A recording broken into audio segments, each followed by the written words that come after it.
video contains spoilers for episode 19 of campaign 3 of Critical Role. Hi everyone, my name is Luna and welcome to Crit Role Conspiracies, the show where we talk about all the wild and wacky theories that critters have about campaign 3 of Critical Role. This is a very special bonus episode. If you have not watched my previous video about episode 19, go and check that out now because I do a full deep dive into what we know so far about Ruidus. And today I'm going to take a look at your theories, all of the wonderful comments that you left in that video with your ideas about what the F is up with Ruidus. Without further ado, let's get into it.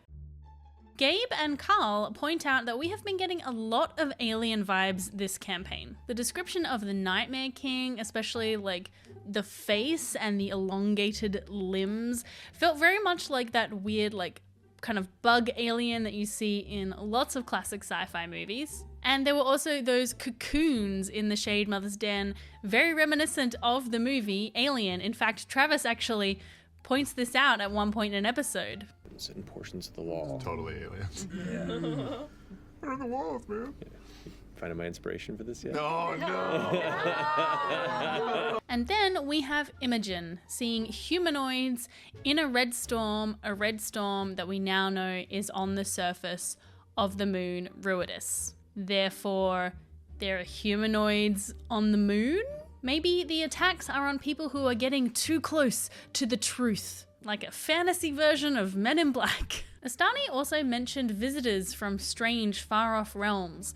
When we think about realms for D&D, usually we think about the different realms and planes, the Feywild, the Nine Hells, the Astral Sea, but it could just be literally a far-off realm in that it is really far away because it's in space. Isaiah believes that Ruidus was once an alien research facility, quoting Arthur C. Clarke that technology beyond a certain level is indistinguishable from magic. Now we know in Exandria that there have been developments in technology. Percy developed guns and those are being developed. There's a lot of engineering and tinkering happening in the city of Huppadoot. We know that there have been experiments with the Luxon beacons. And of course, Aeor in Campaign 2 was full of strange, advanced magical technology. And even in this campaign, we've seen weird technology that Ira, the Nightmare King, was using to conduct some kind of experiment. Isaiah believes that there is technology on Ruidus used for harnessing the power of the mind and turning that power into manifested energy. The red storms could be a result of some kind of cataclysmic explosion of that energy, or it getting out of control and overloading the surface of the moon. But that's not all. They also theorize that Aeor might be a ejected part of Ruidus, like an escape pod. It's wacky. I love it. KT also asks, if a wizard can look through an arcane telescope at the surface of the moon, could they not use the teleport spell to teleport to the surface of the moon? Good question. To indulge this a little, let's pull up the teleport spell and have a look at it. So this spell instantly transports you and up to 8 willing creatures of your choice that you can see within range to a destination you select. The destination you choose must be known to you and it must be on the same plane of existence as you.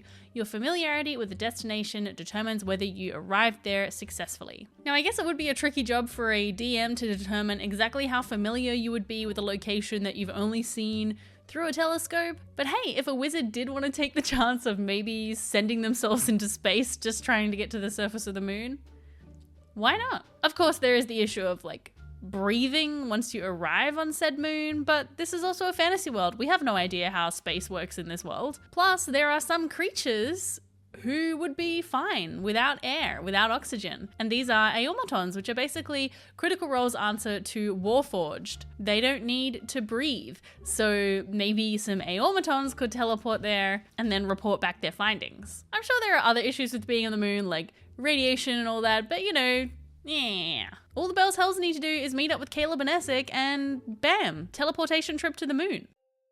This one comes from Slow Flow, Luke, and Siberius. Hadar? I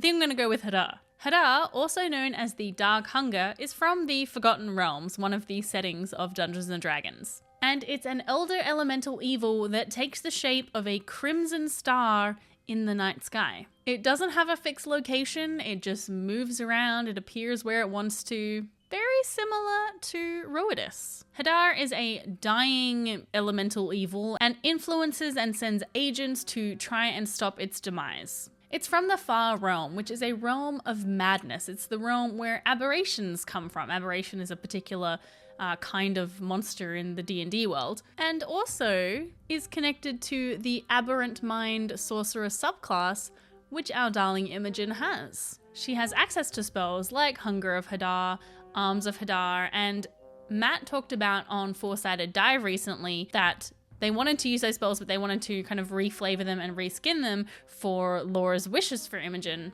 Maybe this vision included Ruidus. Ruidus is Hadar, where she's getting all of her funky aberrant mind powers from. I think these similarities should not be downplayed, and we're going to keep a close eye on them. James Webb also points out that Duggar and Lady Emoth and the Shade Mother could very well be aberrations and could be linked to the attackers that melted away into grey sludge. We also learned in Call of the Netherdeep that a cancerous incursion was seeping into the realm, and the gods, this was long before the Calamity, this power was crystallized and contained into the form of Ruidus. This incursion of power could have come from the Far Realm. There have been a lot of theories that Ruidus could be the remnants of an ancient and dead or dying god. So similar to the Hadar theory, but not necessarily Hadar. I swear I'm saying that wrong. Heli believes that the assassins are part of a secret alien cult, drawing power from the moon and killing those who get too close to the truth. They could be trying to awaken the sleeping god within Ruidus, and assassinating all those who stand in their way. They point out that the moon's influence seems to be getting stronger and getting more frequent, which could point to the assassins getting closer and closer to achieving their goal, whatever that nefarious goal might be. I mean, we assume it's nefarious. It could also be good in their eyes, you know, like for the greater good.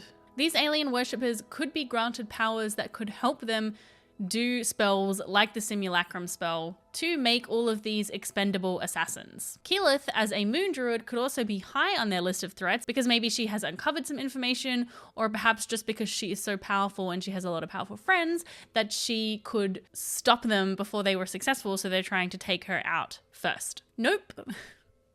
It's a really fun username. Nope believes that Ruidus is eating souls, which is why Imogen saw the Loomis twins and Bertrand Bell in her vision. Ruidus could be using the energy from these souls to power up and to come out of its slumber, ready to unleash its alien influence upon the world again. Kyle adds to this, believing that people who are having these red storm dreams are actually astral projecting to the surface of the moon, and that when a Ruidus born dies, their soul becomes a part of Ruidus and is what is powering and fueling these storms. Callisto brings up Demid Sunlash, who was a researcher in Campaign 2 studying the moons, and who Bo and Caleb dismissed so rudely.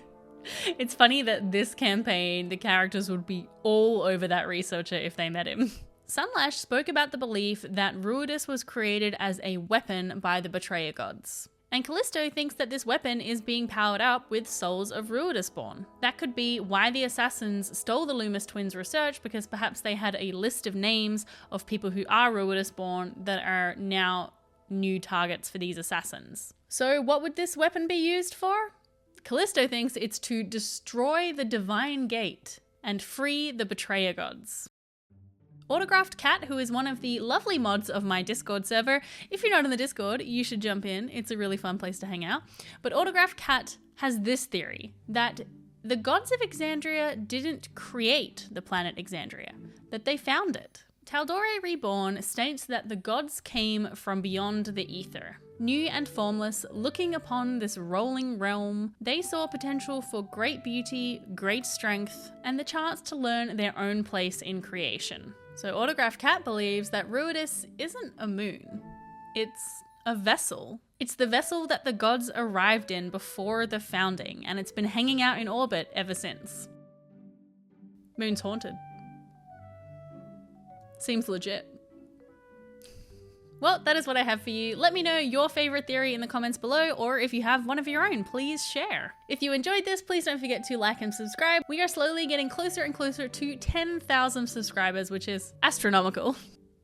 See what I did there? Thank you so much to my patrons who helped me make this video. I'll see you all on Friday for more Crit Role conspiracies, but until then. Spooky? Do you think I'm spooky?